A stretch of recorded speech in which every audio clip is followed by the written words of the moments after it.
Welcome, everybody.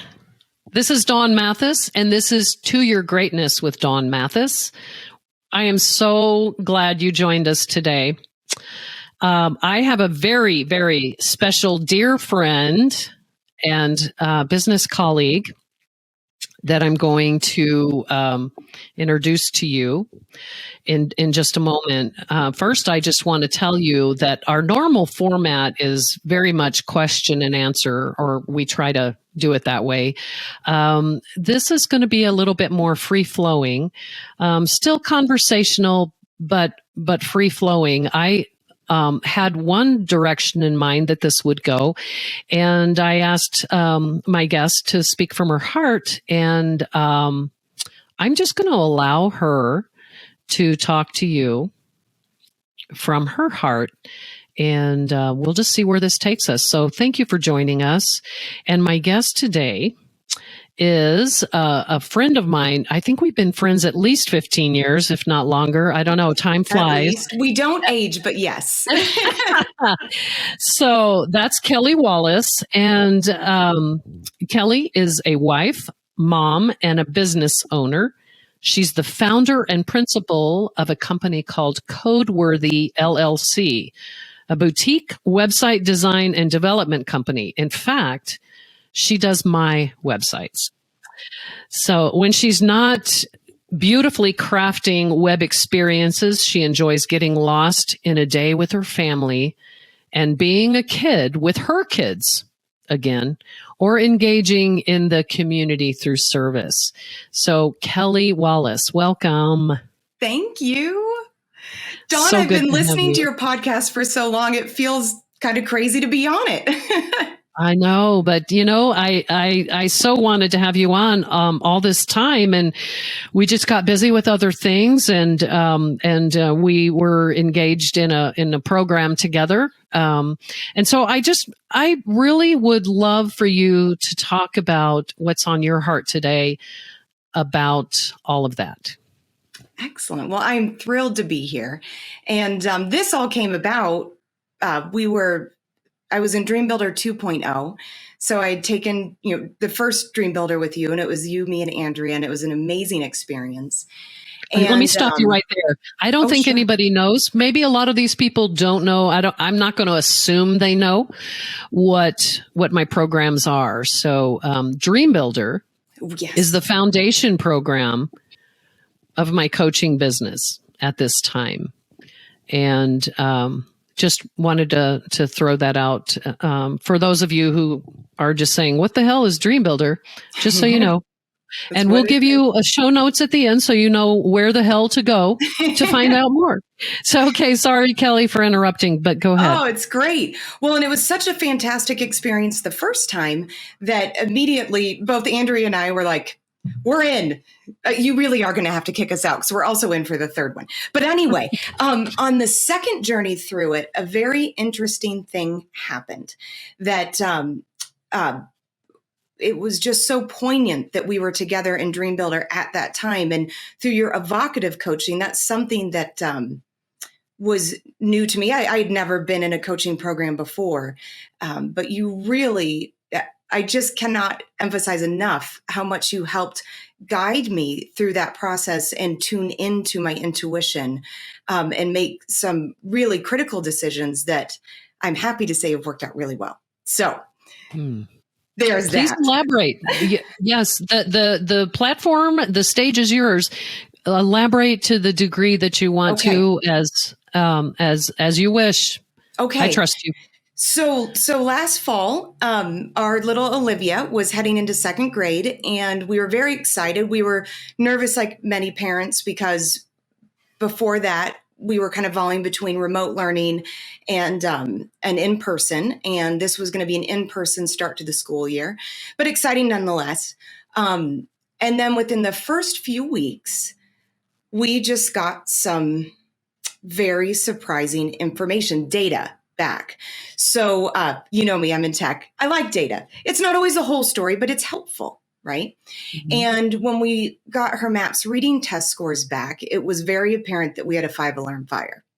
Our vibrant girl, who was an emerging reader, had it wasn't confusing. She had hit a wall and we didn't know why. So Olivia was a great sport in the following weeks as she went through rounds of assessments and testing. And then a few weeks after that, we did get some clarity, which I'm thankful for. And that is that she is dyslexic on the moderate to severe scale. Sprinkled in with a dash of ADHD, but that part I'm not so much worried about. I love her energy, honestly. And she livens up our house and we're working with her on channeling that. But the dyslexia component, as a parent, with most things between a boo-boo bear and Disney Band-Aids and positive encouragement, I can fix anything, right? You often feel like Wonder Woman. And in this case, I knew that I was out of my depth, out of my own league. So we were going to need to have some intervention and get some help. So that's how, when we were starting that Dream Builder session, that was kind of the jarring information we had received and the journey that we were now beginning on at that point. Oh, yeah. And do you want me to add in for dyslexia? I was just going to say, would you mind just giving us a little bit of information about dyslexia from the way it was? Absolutely. So this is a mom who's now done a lot of reading. Okay. So whatever show disclaimers we need, not a doctor. But I did actually just go ahead and pull the official definition for us. So dyslexia is a learning disorder that involves difficulty reading due to problems identifying speech sounds and learning how they create or relate to letters and words or decoding. And the important thing to remember with dyslexia is that it has nothing to do with intelligence. Okay. So you can have it. Einstein was dyslexic. I actually wrote some of the big names down: Steven Spielberg, Da Vinci, Walt Disney. So there's a good company I actually have now at our house laying around. It's a picture book. So this wasn't meant to be ironic that I have a book on dyslexics, famous ones, and what they do. But we just leave that laying around the house now. But long story short, the left side of the brain, that's where the efficient neural pathways are for reading. They develop when kiddos in kinder through second grade. And for kiddos with dyslexia, those neural pathways, when they've done brain scans, they don't light up like they do for other kids. So that's the long and short of it, is that she needs intervention in order to activate those efficient neural pathways. Okay, so that's what was on the table. And we happened to be doing, I think we were in the blueprinting phase 1 of dream building. And I said to you before this podcast, I don't want to give any spoilers away because I highly recommend Dream Builder to everyone listening to this podcast. But I am going to give a few. Is that okay if I give a few? It's like a movie trailer. Oh, you go right ahead. Okay. So one of the tenets that you were teaching us about was notice what you're noticing. Mm-hmm. So what I noticed was we got all these reports back and the information was overwhelming. I will fully admit I had some sleepless nights, many sleepless nights. We were meeting with, third party or, private tutoring centers, and nothing was really jiving with me as to what was the clear right next thing to do. And the amount of intervention to do, because she was going to school full time. So the idea of pulling her out 5 days a week after that to do further intervention. So we're mulling that all over. And I will never forget, never. It was a crisp, clear fall day in Colorado. I was standing alone on the playground watching Olivia play. And Dr. Sarissa Stevenson, her second grade teacher, approached me. And immediately I was grateful that she came over. I had noticed that whenever I talked to Sarissa, I felt calm, steady, and a sense of confidence that there's a path forward for Olivia. So that I already knew I felt about her. And then she said a very curious thing. She said, Kelli, deep breath, I have something to run by you, an idea. If you and John buy the materials for the intervention, which we are going to anyway. I mean, that was going to happen. If you donate those to the school, I will pro bono volunteer to tutor Olivia after school and work in other kids who are on the spectrum that could benefit from this intervention. And that would be, we would set forward, we would proceed. And immediately, Dawn, and I thought of you. In fact, and you can ask my mom because I called her on the walking back. I mean, all of a sudden, because Sarissa probably saw me. I was standing. I probably hadn't slept the night before, just kind of looking befuddled on the playground. Here she comes over, and I immediately, my energy level spiked. I noticed what I was noticing when I was looking at these, and these were well-intentioned third party or the private party options. They're very well-intentioned people. So I'm not, saying anything negative. But what I noticed was when I was around Sarissa, and then she had already met with our leadership team, our principal Wayne Thorns, and then assistant principal Laura Sutton, who are amazing human beings. All these, I cannot tell you, they're my heroes. So they had already met to greenlight this if we were up for it. And what I noticed was instead of feeling confused or constriction, I felt expansion. I was excited. And in fact, I had FOMO, the fear of missing out on what they were, because clearly they are going to do this great work. And I was like, well, I want to be a part of this, a small part, but I want in. And so that really, thank you. And the fact that was at the same time that we were going through that in the coursework. Yeah, it's a big one. We sometimes go through life just on autopilot, and we don't pay attention. We don't pay attention to how we're feeling. We don't pay attention to when we're in constriction, which is the universe or the divine, or however you define the divine. It's a signal. It's a soft signal that something's not right when you're in constriction. And you said the word yourself. Yeah. Constriction is one of the words we use. When you're in expansion or in a high vibration, pay attention. Absolutely. And when you do notice what you're noticing, and it's easier to be discerning about which way to go. And you can hear that still small voice, which you helped us fine tune. And then the other part that just made this a no-brainer, we're big fans of The Mandalorian at our house. I don't know if we're Star Wars junkies. I fully admit. And in The Mandalorian, they say, this is the way. And it was one of those moments of clarity. It was like, oh, I'm going to sleep well tonight because this is the way. And then it coupled, Dawn, with the other thing when you helped us refine our vision. Again, this is like a movie trailer. I'm not trying to give away all the amazing things from your program. But when we were refining our vision, which I have right up on my desk over here on the side, you can't see it. You had us test the dream. And one of those components was, is there good in it for others? And Sarissa and Wayne and Laura, what they designed, this solution, which resonated with me, it reminded me of Edison and being in the land of solution, which you took us on that journey in Dream Builder, studying these great thought leaders. And they have had good in it for others. So it wasn't just that we were going to just start writing checks for Olivia for private tutoring, and it was going to be a one-off. This was going to be a collaboration and a connection, and there was good for the school community at large. So that part, again, I could exhale that I could breathe. There was circulation again. And I was excited as we took that next step. That's wonderful. And so they've been able not just to help Olivia.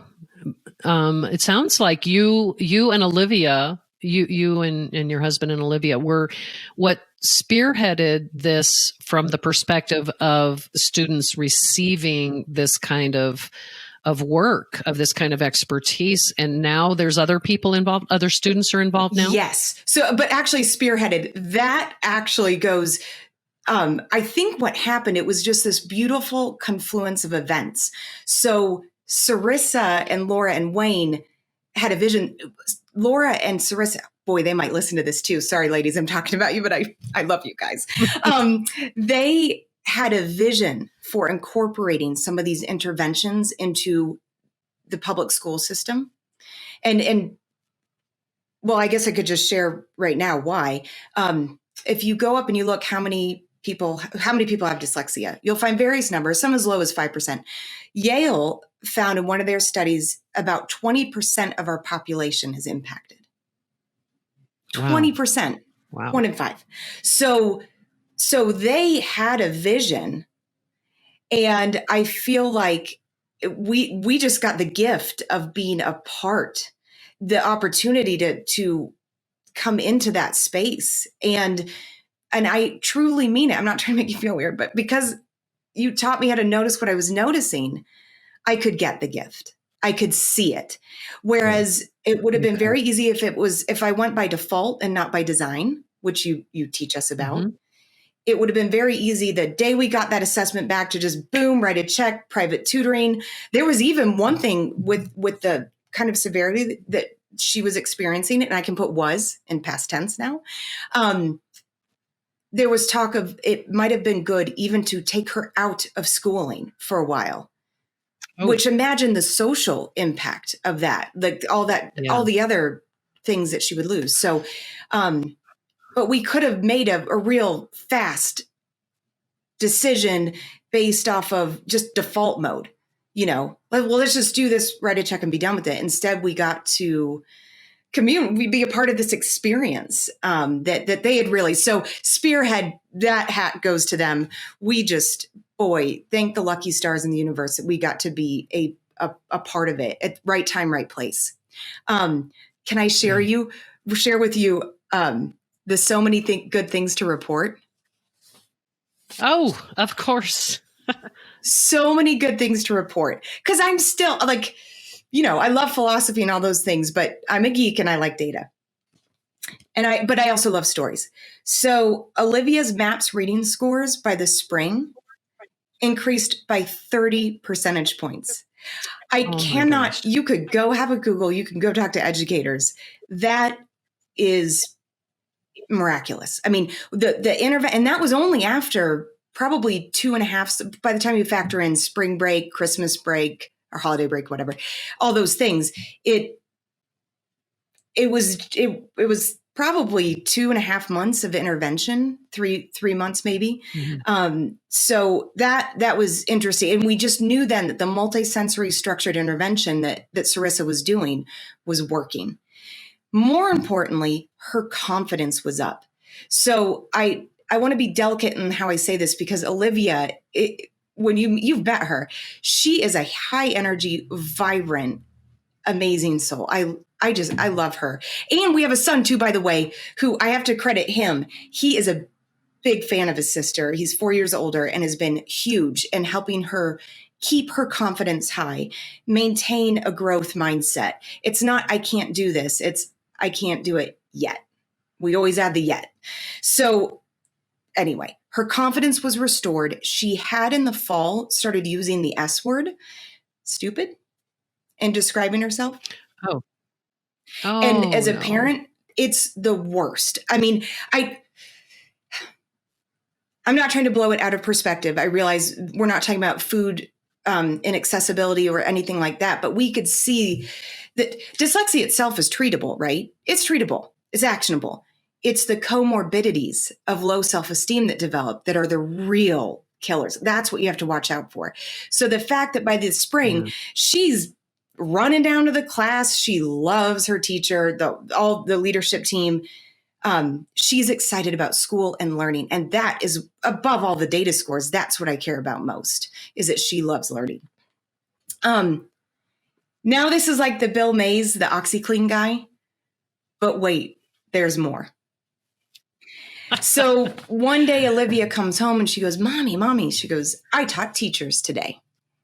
I was like, really? I was like, how'd you teach the teachers? And what did you say? Well, it turns out that Sarissa was not only taking the time with Olivia and then pulling in other kiddos that would benefit as well. other teachers were taking their time after school hours.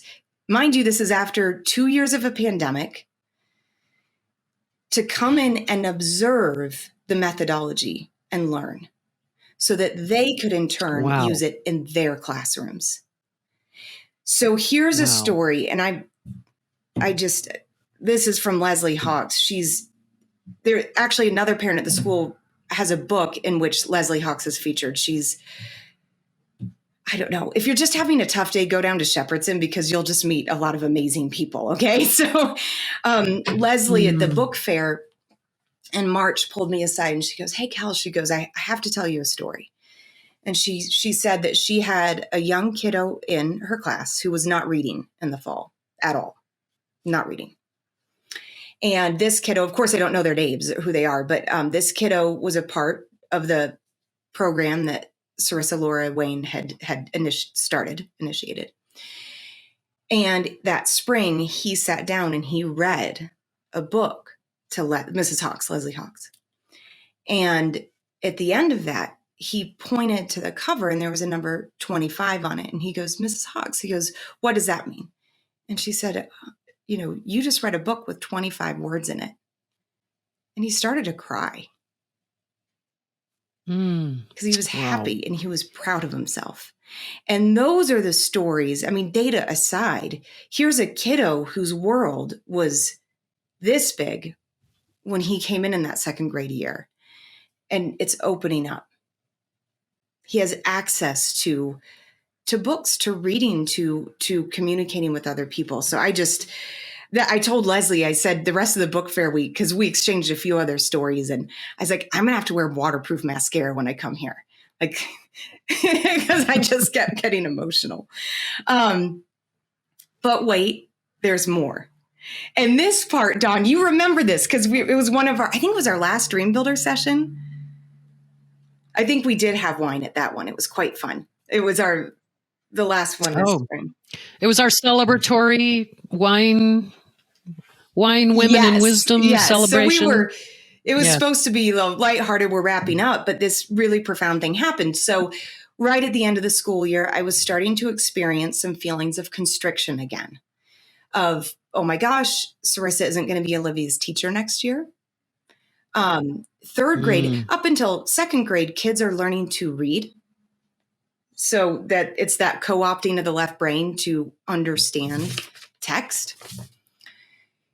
Starting in third grade and thereafter, they're reading to learn.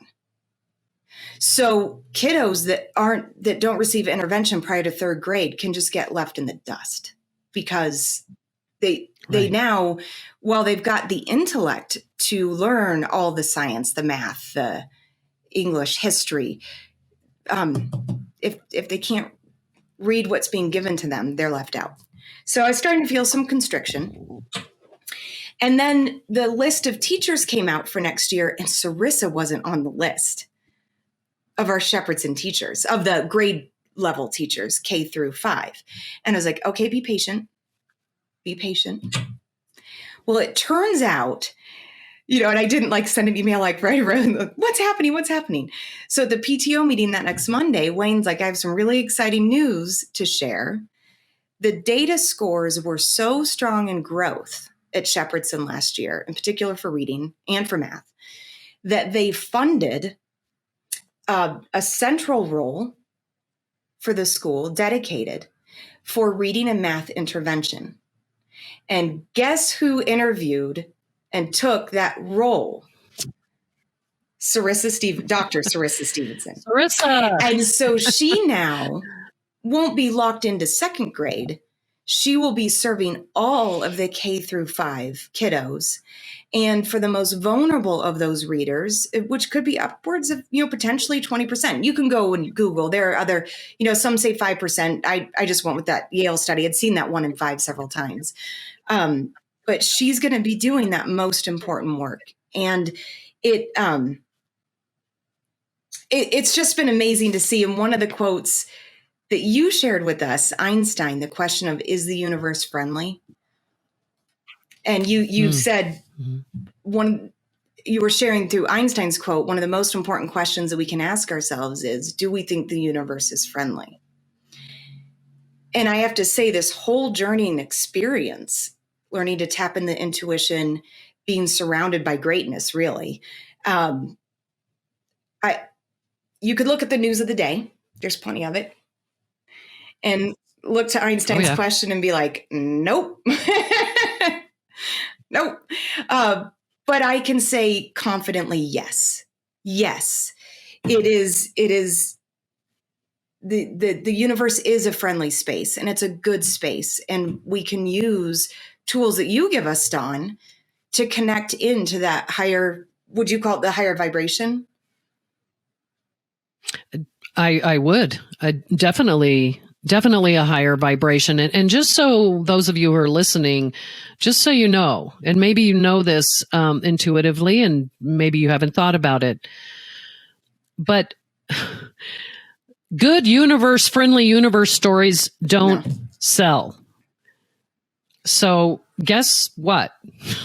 That's why many of us, if we just surround ourselves and become just sponges for the circumstances, events, and situations around us, it seems that the universe is unfriendly. It's not. It's just what you focus on expands in your world. And Kelli, what you've done a wonderful job of is focusing on what's possible and what you would love, and becoming very clear. And when you are clear, circumstances, people, events, and resources will rise up from the universe in aid of your heart's desires. How do you say that? See, this is why I keep showing up to Dream Builder. Exactly. And this is proof positive of that. It's just, I believe it. Sometimes, and I'm not perfect. I'm sure there's nuns out there that cuss and priests that do too.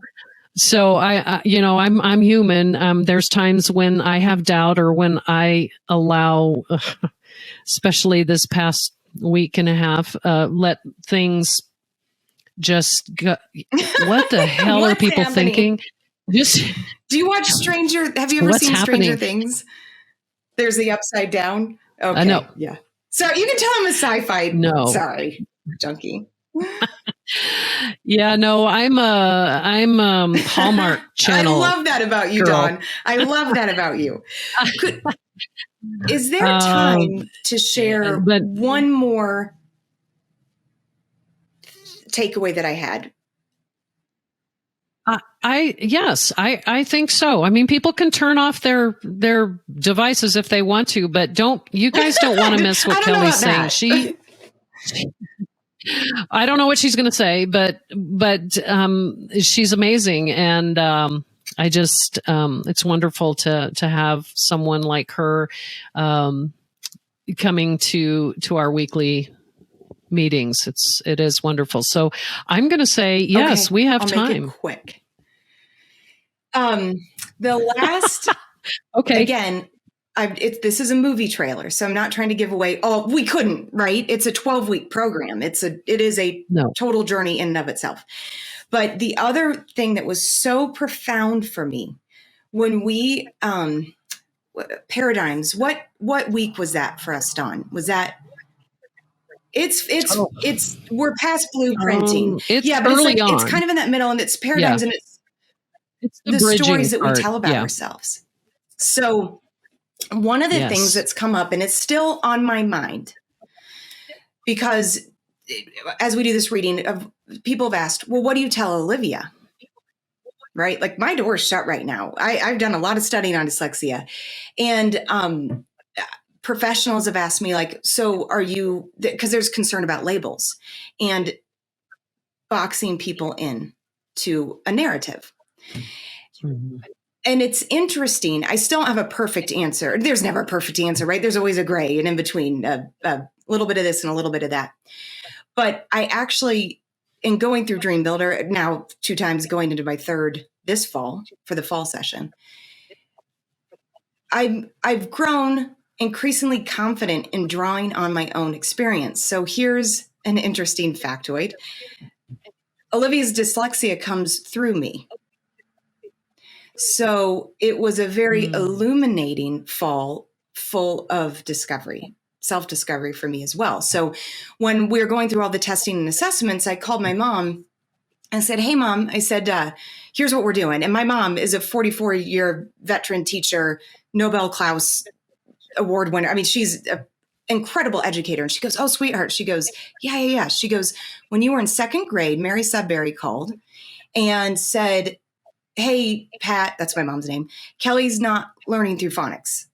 I had Mrs. Keener. She was amazing. She's not learning through phonics. We're going to have to do whole language. They didn't even use the word dyslexia. In the 80s, they didn't know what they know now, right? So whatever they did worked. I still don't even know what whole language means, but it worked. And I would imagine that, I guess, that I was on the moderate or mild case. However, my academic journey, I was relentless in my studies. In part because it's in my nature. I am a grinder. I do love learning. Also because it took me so long to digest the materials, all the books. We weren't using computers or iPads at that time. It was all the books.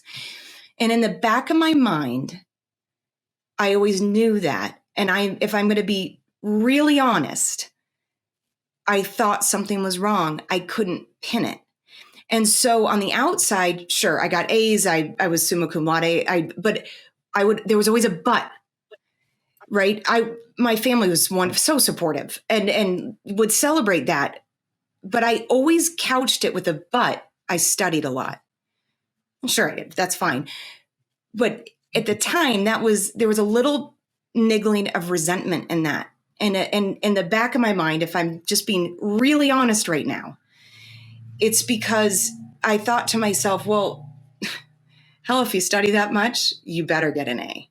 It was inevitable, right? It didn't really, I resented that it took me longer. And I was aware, right? In the back of my mind, even though I had already forgotten, it was in my subconscious that I had no idea until I talked to my mom on the phone last fall that they had done intervention in second grade. No clue. Well, since going on this journey and finding all this stuff out, that narrative is out the window. And that resentment, small, you know me, I'm a positive person, but that bit that was there, and that can be corrosive over time, is completely replaced with gratitude. And now I realize there's a more honest and truthful story. And that is one of good fortune and good luck. So here's the story now when somebody asks me about my academic journey or how was school or whatever. Be like, you know what? I'm so lucky. When I was a freshman in college, I randomly signed up for a computer science class, Comp Sci 101. Dr. Gloria Townsend, and she was glorious. She is glorious. And Dr. Burke, he's awesome. They opened up a whole new world for me. A world of code, programming, a very simple language that I could use to build big, beautiful, complex things. And this was a language whose underpinning, or many languages, it was just ones and zeros. So all those cumbersome words, the heavy texts, those were pushed away. I was no longer burdened, and it was effortless. I mean, it was magical for me as I sat down to build and create, which is my life's passion. That's what I love to do.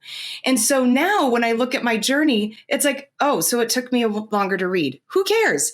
I was lucky enough to be able to match up the way my brain works well, because a lot of dyslexics, which now I can share that with you. It's not just Olivia, it came through me. We think in 3D imagery. I just thought everybody did, so I didn't know that was abnormal. But I think in pictures. And so when it came to computer science, you're doing relational databases and modeling. All that was just infinite series. I could see it. This was easy. And so what a gift, I would almost say like happenstance gave me a chance to play to my strengths. And so now I just focus on celebrating that. And so fast forward with Olivia, when it comes to labels, do we tell her? How much do we tell her? I want her to be informed and empowered and learn to play to her strengths too, and to celebrate, not be jealous of or envious of other people's strengths. We need them to be the philosophers of the world, the people that go down and write long novels and love to read long texts and digest all that. We need them, right? We need people that engineers Absolutely. who it's just, they just shoot through it and it's easy and their left brain, it's just on fire with the reading. That's great. But I want Olivia to be informed enough so that she knows there's nothing wrong with her. She has gifts, and sure, some of the wiring in her left brain makes it tricky to navigate this early part of her experience in life. But there are tools to get around it and get through it, and that she too can find her way. And I know Don is going to say the upward spiral. And now Absolutely. I'm going to stop there because you can describe that articulately. Well, it just refers to the universe is a spiral. We live in a spiral universe. It's like our DNA is a spiral. For those of you who remember your science, and what that journey is about is we're always ever becoming an ever higher version of ourselves, if we choose to. It's a choice. We get to, like you were saying, we get to live by design or by default. And if you live by design, you're on the upward spiral. And Dawn, with your evocative coaching, you have us rewrite our stories. Again, movie trailer, not trying to give everything away. Can I just read you rewrite your limiting story into an empowering one. You rewrite the script. Can I Absolutely. share with you what I rewrote? Okay. I would love to hear it. Me off. Yeah, I'm sure we would all love to. You're going to have to kick me out of Dream Builder. Okay. So my story now goes like this. I did well in school. I worked hard, and that was a meaningful part of my journey. I love learning, and I'm so grateful for the gifts and choices education has given me. I'm grateful for the people that guided me along the way and the happenstance that gave me the chance to find my fullest expression of myself. No more buts. Beautiful. Yep. So get your butt out of the way, or your butts out of the way. And one of my favorite quotes, or one of the things that we talk about in Dream Builder, is this, and I want you all to take this with you. And I know, Kelli, that you know this quote, is that I'm just one thought away from transforming a situation into a positive or a negative. I'm one thought away. And then the other thing I would say about that is, what would you love? And be clear and rely on unseen forces, those people, situations, places, resources, ideas that come because you're clear and because you've chosen to take the thought to transform your situation or your circumstance into something beautiful, which Kelli has eloquently shared with us today. And what a great story. What a great story. And one day I hope to meet all the heroes that were on that journey with you. I hope I get to meet them all. Yeah. And so that's the part of the people that came into your life because of the way you chose to think about your heart's desire. One thought away. One thought. Kelli, thank you so much. I just wanted to say, are you complete? You're like, I'm going to bless and release this. Okay.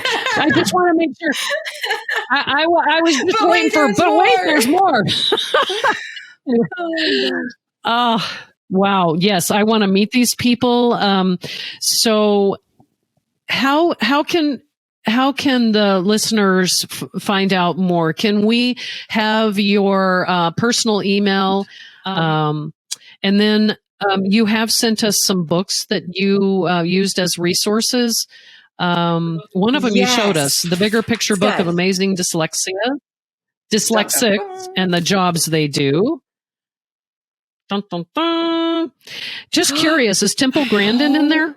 I had to have a Google. I don't know if she is, Fact but check anyway. myself. Okay, well, we have a list. We have 5 books that Kelli suggested were great resources. So if you have a son or a daughter or a granddaughter, grandson, niece, nephew, we're hoping that these resources will be helpful to you. And like Kelli said, she's not a doctor. This was from a mom's perspective.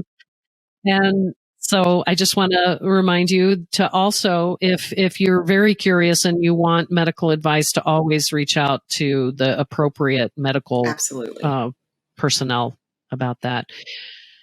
Kelli, it's so wonderful to see your face as always and to hear your voice. And yes, we will have an awesome dream builder. And if there's anybody out there who wants to join us, you are most welcome. I wanted to tell everyone listening today that this is my 52nd episode of To Your Greatness with Dawn Mathis. And I'm going to take a bit of a break over the summer, a little hiatus, and just kind of do a little bit of, well, I'm still working, but taking care of my folks. But I'm also going on a family vacation out of the country to Croatia. To do some island hopping and just be on the water. I absolutely love water. So I just wanted you all to know that. And you know what? If it doesn't sit well with you, my website is www.insitulifeworks.com, in situ, INSITU, and contact me there and tell me, well, if you want to hear more, or if you want to try coaching or learn more about the programs, you can certainly reach out to me. There is also a vision workshop that I do a couple times a month. It's live, and that's a great place to start before you. That's what I did, Dawn. Start your dream builder journey. Should you wish that's to how I have started. more of a taste. Yep. Yeah. Yeah, with the vision workshop. So lots of different things you can go on there and find out more about me. There's some free resources there for you. And so that's my shameless plug, because we are taking a break. And I wanted to also take this time to thank Story On Podcast, Christelle and Maggie, AJ, Seth. You guys rock. And I so appreciate everything that you've done for me and with me, and my peeps out there listening in podcast land. So, Kelli, again, thank you. I look forward to seeing you for the 3rd time. I'll be there in the fall. Yay! So thanks, everybody. Yeah, thanks, everybody, for listening, and have a great summer. And take care of yourselves, take care of each other, and we'll see you sometime. Take care. Bye for now.